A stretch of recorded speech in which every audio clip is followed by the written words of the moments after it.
மதுரை அவனியாபுரத்தில் ஜல்லிக்கட்டு நடைபெற உள்ள இடத்தினை மதுரை மாவட்ட ஆட்சியர் சங்கீதா இன்று நேரில் ஆய்வு செய்தார்.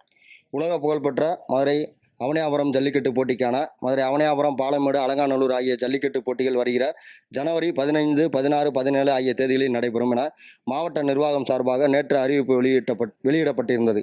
இந்த நிலையில் மதுரை அவனியாபுரத்தில் ஜனவரி 15ஆம் தேதி ஜல்லிக்கட்டு நடைபெற உள்ள இடத்தை மதுரை மாவட்ட ஆட்சியர் சங்கீதா மற்றும் மதுரை மாநகராட்சி ஆணையர் மதுபாலன் உள்ளிட்டோர் நேரில் இன்று ஆய்வு செய்தனர். ஜல்லிக்கட்டின் போது வாடிவாசலுக்கு வருவதற்கு முன்பாக காளைகள் வரிசையில் நிற்கும் இடம், வாடிவாசல் அமையும் இடம், காளைகள் மற்றும் மாடுபிடி வீரர்களுக்கு மருத்துவ பரிசோதனை மேற்கொள்ளும் இடம், சிகிச்சை அளிக்கும் இடம் மற்றும் வாடிவாசலில் சீறி பாய்ந்து வரும் காளைகள் இறுதியாக அதன் உரிமையாளர்கள் பிடிக்கும் இடம் உள்ளிட்ட இடங்களை ஆய்வு செய்து தடுப்புகளை அமைப்பது உள்ளிட்ட முன்னெச்சரிக்கை நடவடிக்கைகளை குறித்து அதிகாரிகளுக்கு மதுரை மாவட்ட ஆட்சியர் சங்கீதா ஆலோசனை வழங்கினார்.